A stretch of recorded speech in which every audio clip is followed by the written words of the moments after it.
I could not sit with myself because I was so afraid of everything that would come up that I felt I couldn't handle. There was so much grief that I had pushed down since I was little. My example of dealing with grief was my mother, who just Mm, kept working and going out into the world and never spoke about anything that was hard for her. And so I thought that I would go through my life with the exact same pattern. And mm, I realized if I want to survive, I've got to break that pattern. And so I learned to meditate. I learned to sit quietly. I learned to just start writing and tap into my creativity, which I had never really thought of myself as creative. I thought of myself as hard driving and reporter. mm, And mhm, then I allowed a creative version of myself to start speaking. And these poems started coming up, and they introduced me to a different version of myself that I had buried, which was gentler, more creative, more artistic. I They introduced me to someone who could look out the window and write a poem about a tree. Instead of thinking about, interviewing a president, I could look out the mhm, window and sit quietly and think about what did that tree have in common with me? Did I have mm, roots? How many people was I holding up on my branches? Where was I swaying? What was going to knock me over? Or could I stand strong and carry mm, on? And so I started to look at things like that as my mind started to open up. And, Diego, this Joan Didion, who's I'm a big fan of, mm, she has this great quote that said, I wrote to make sense of my life.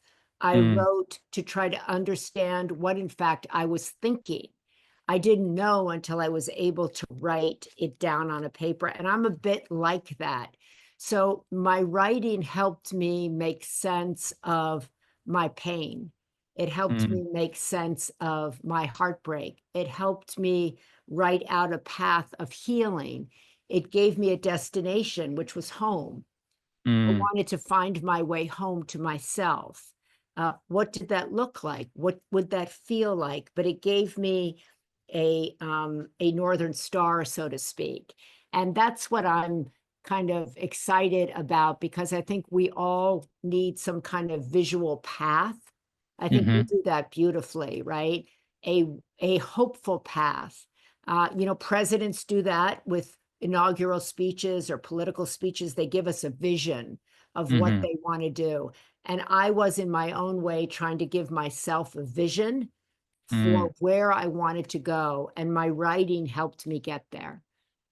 That is so powerful. And it's interesting because I like hearing more about your mom and how she really focused externally and how she worked so Yeah. hard. Because when I see you, right, like, I'll see your, the things that you're up to on your Instagram, and like, next thing I know, you're at the White House. Next thing I know, you're in New York City. Then back Yeah. in California, and you're helping so many people.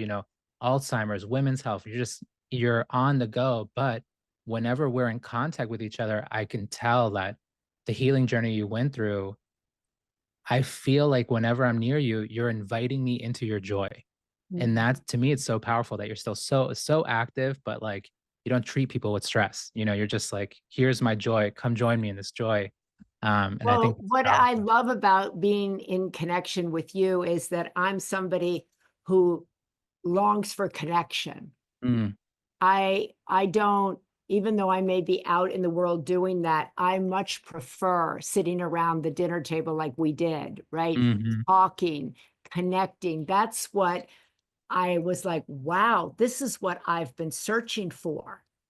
I didn't yeah. know that. I thought I was supposed to publish a best-selling book or win an Emmy, and that would make me feel the way that I felt being in connection with other human beings.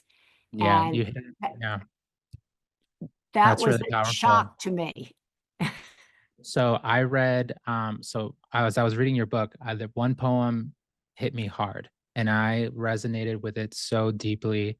I want to read it for us, Okay, and then I'm hoping you can respond. Like, tell us where this came from. So, okay. called "Cursed or Blessed." It's on page 76 when you get the book. Cursed or blessed. Which one are you? The time will come when you'll have to decide. Decide which one are you. Are you like me, who always felt the weight of the curse, the shame of being?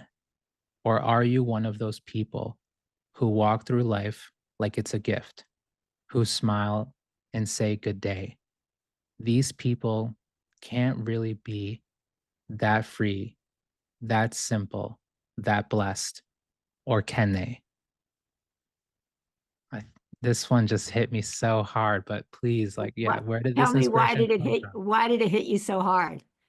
I think because, even though you and I grew up in different ways, like we've experienced hardship and struggle. And I think there were so many times where, growing up with so much difficulty, it felt like a curse. It's like, why is it like this? And I think at some point when I got to my early 20s, I realized I had a choice. I was like, am I Mm. going to just keep wallowing in self pity, or am I going to try to make the best of this situation and try to open up a new chapter? I love that. And I think that's what I learned much later in life and older than you, is that we have so much power over our ability to chart our own course, to decide, are we victims? Are we the master of our own path? Do we want to see our life as a blessing? Do we want to come at it from a place of gratitude? Do we want to heal ourselves and move ourselves forward and be able to stand in the light and see ourselves as a light?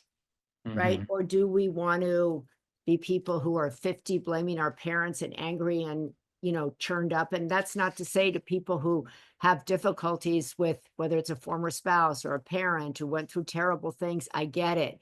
And yet those things weigh on us and take us out, right? So often they don't take the other person out, they take us out. And at some point I had to decide for myself, like, what kind of life do I want to live? What kind of Hmm. voice do I want to have? What kind of journey do I want to present to the world?